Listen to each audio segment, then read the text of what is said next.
Everything carries a specific vibration, a specific energy that, when brought up in conversation, when brought up just in general, invokes specific emotions and thoughts within us.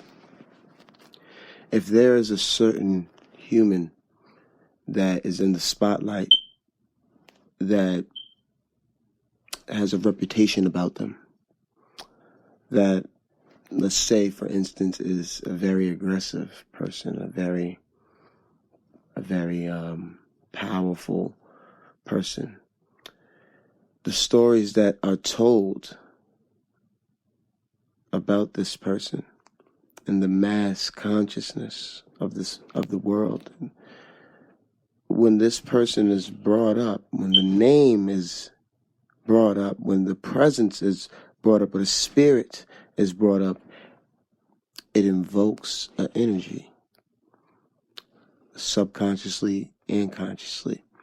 Consciously for those who may know this popular person, and subconsciously the energy is still there because the collective has projected these stories and these thoughts and these emotions onto this person. Now, it is the same way for everything else within reality. The truth of who we really are is beyond the stories that are told about us and beyond the actions that we take in our day-to-day lives, which creates the story in the first place. Now, there's a subtleness that lies within our existence. And if you can see that subtle energy, the essence of everything, then you'll be able to perceive beyond the stories and beyond the energy that is projected onto any specific form within reality, including ourselves and what we believe about ourselves, what we believe, how we perceive ourselves and our world. Now, for instance, let's say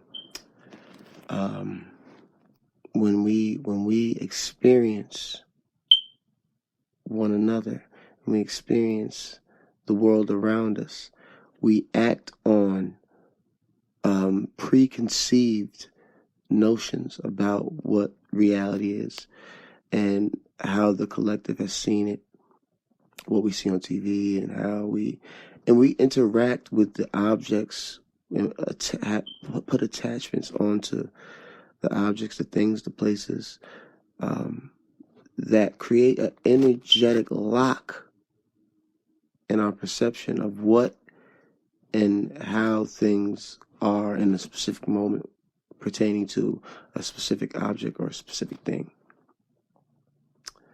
This has a huge effect on our reality and how we're able to manifest them, and how what we're drawn to, and our perceptions of what we experience ultimately can keep us locked into the old perceptions, or can liberate us so that we can see deeper into what it is that we are experiencing beyond the attachments of what we place upon it or what the world has said about it, the mass has said about it. We are using very limited tools to perceive one another, to perceive the world, to perceive everything that we experience.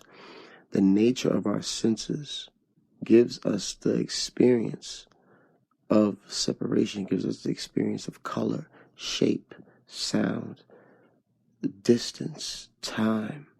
It gives us these experiences, and thus kind of locks us in to perceiving that way. So we relate to our environment immediately in the field of separation, in the thought of other. The stories that we attach to life and to one another binds us to finite existence, temporary me,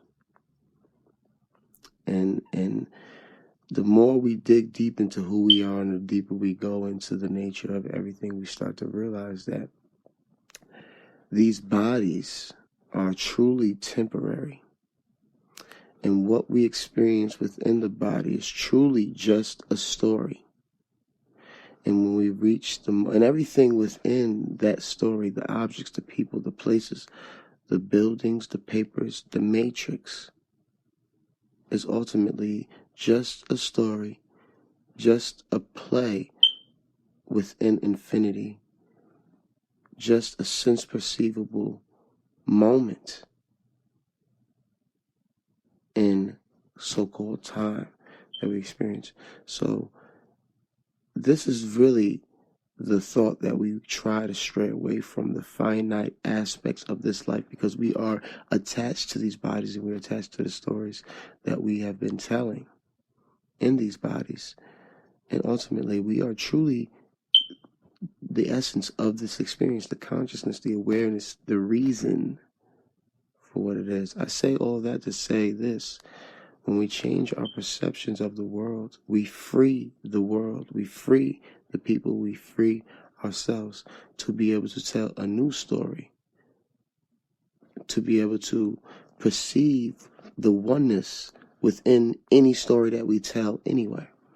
This is the beauty of our experience, is to be able to be born into a world, an environment that we feel we have no connection to, and to come to the realization that we live simultaneously with whatever it is in our environment, and whatever it is that makes us who we are also makes that whatever that is. It's all the same. So we have far more power and effect on our reality than we know. If we can see things as being the light that it is, the atomic, if we can see the atomic structure of everything, we know that everything is made up of the same thing, the same energy, the same vibration, the same chemicals, the same cells, the same atoms. And our perception literally can move and mold the reality that we exist within and what we resonate with. These physical bodies literally give off energy that creates what you see within the body. You're ultimately the projectionist of what you see. It has to be digested further than intellectually. It has to be grounded, a grounded knowing. That's why we have to reprogram what we know within our minds and our experiences. We have to reprogram that so we can be able to even perceive ourselves as being interconnected with the life around us, because we have grown up in a society where the other beings that perceive with their senses only see objectified reality, and they don't take it inward. They haven't been able to, because the energy of the matrix has been so high. The intuitive nature of the human being has kind of been not shut off, but turned down in a way. The matrix doesn't leave room for us to act on our emotions, for us to act on our intuitions. It's very straightforward, very in line, very cut and dry. It doesn't leave room for you to help others and use your feelings, especially in the workplace and in the jobs that we hold. And the matrix is designed to block out our nature, our loving, our giving, our grace. Things that universally will invoke energies that will help us navigate our reality and attract what we want anyway, beyond the jobs and beyond the structure and intensity of the matrix environment that us as humans have built to protect individual interests and not really worry about the rest of the world and the people and the planet and the universe, and how we would perceive the world in this matrix environment that we are emerging from now, because we're being able to see beyond the materials in our world, to see that the consciousness of each individual is the reason for what we're experiencing, and we're starting to love more, be more, and self-reflect more, and not blame the world for whatever it is that we're experiencing, knowing that we're sovereign beings and souls and consciousness that decided to have this experience within our energy, this vibratory experience. Everything around us is in resonance with each other. It's in a specific vibration. It's not solid. What we can't see vibrates in a specific way. It's so fast that this vibration can't perceive it. That's why when you raise your energy, when the energy that you are made of heightens, you are able to perceive what you couldn't see.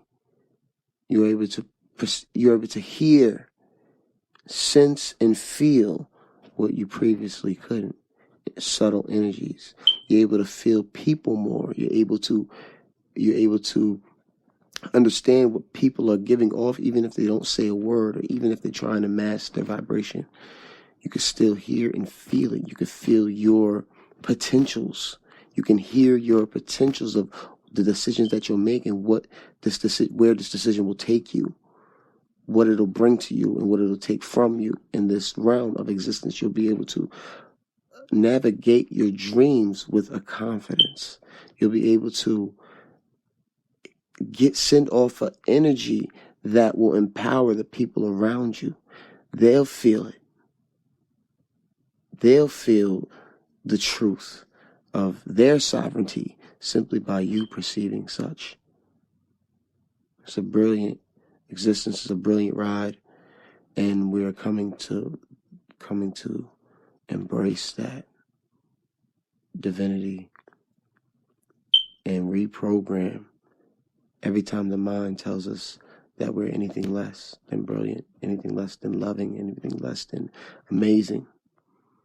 Even when we experience so-called other. This is the Moon Man T, and all my love to you in this now. Hope you get something from this. Peace and light to you forever.